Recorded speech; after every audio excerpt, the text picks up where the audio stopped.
Partie 2.1 sur 3 points, génétique et évolution, c'est le bac S, SVT 2013 Nouméa. Je vous rappelle que la partie 2.1, c'est censé évaluer votre capacité à extraire des informations des documents. Il n'y a aucune connaissance à apporter.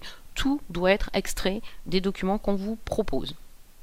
Qu'est-ce qu'on vous dit? Historiquement, Georges Cuvier a défini ainsi l'espèce. L'espèce est la collection de tous les individus issus de parents communs et de tous ceux qui leur ressemblent autant qu'ils se ressemblent entre eux. Si je comprends bien cette définition, il y a 2 points importants dans la définition.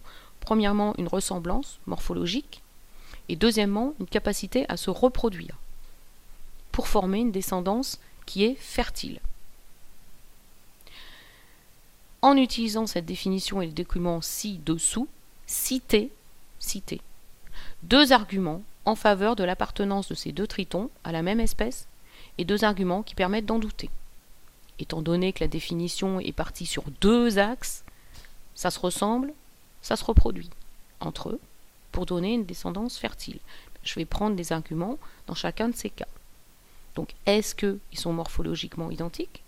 Est-ce qu'ils sont capables de se reproduire? Pour, contre, à chaque fois. Donc, je commence par, premièrement,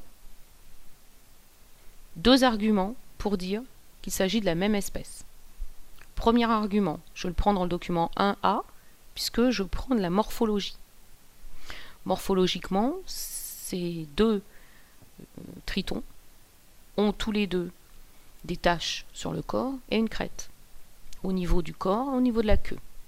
Ils vivent tous les 2 dans un milieu aquatique.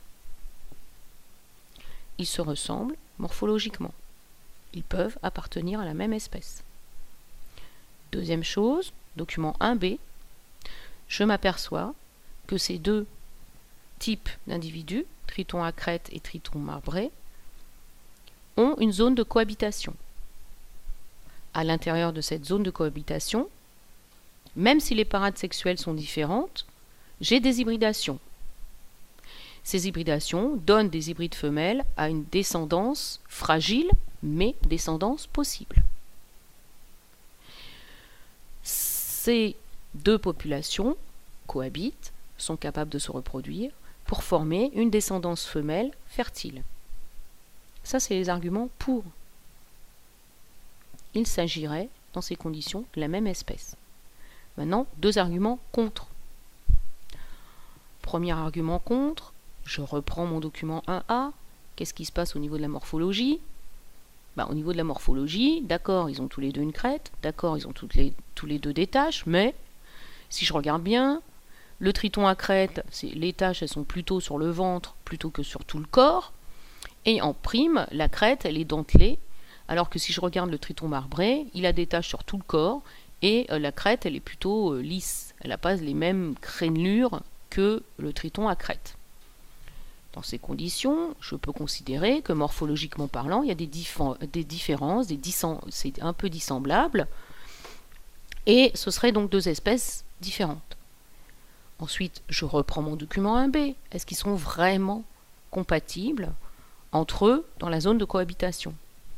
Déjà, je m'aperçois que le triton marbré, il habite plutôt en Espagne, dans le sud de la France, alors que le triton à crête est plutôt au niveau du nord de l'Europe. La zone de cohabitation, elle n'est pas très très importante. Il s'agit juste d'une zone de la France plus ou moins centrale, la Bretagne, etc. Il y a donc une répartition beaucoup plus importante dans les formes isolées que dans la forme de cohabitation. Enfin, dans la zone de cohabitation, elle est beaucoup plus petite que les 2 zones où ils vivent isolés. Ensuite, les parades sexuelles sont différentes. Si elles sont différentes, il y a très peu de chances pour qu'ils s'accouplent. Donc ça voudrait dire qu'ils vont être séparés génétiquement parlant. Et puis si je regarde les hybridations, elles sont rares.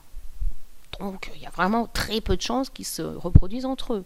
Et puis en prime, si je regarde les hybrides mâles, ils sont stériles. Donc ça veut dire que les hybrides femelles, d'accord, sont fertiles, mais elles ne pourront jamais se reproduire avec les hybrides mâles. Donc ça veut dire que les hybrides femelles, elles vont pouvoir se reproduire uniquement soit avec le Cristatus, soit avec le Marmoratus, mais jamais avec des hybrides. Donc c'est quand même une barrière génétique qui se met en place, enfin du moins qui existe. Donc ce sera un argument contre. C'est pas la même espèce. Pourquoi ?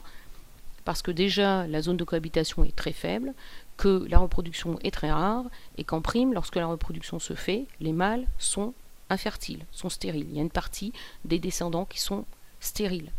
Donc ça ne rentre pas dans la définition de Georges Cuvier, puisqu'on a dit que les individus, il dit que l'espèce c'est une collection de tous les individus issus de parents communs, et de tous ceux qui leur ressemblent, autant qu'ils se ressemblent entre eux. Ce qui signifie que les individus issus des parents, Cristatus et Marmoratus, devraient tous être fertiles. Ce n'est pas le cas.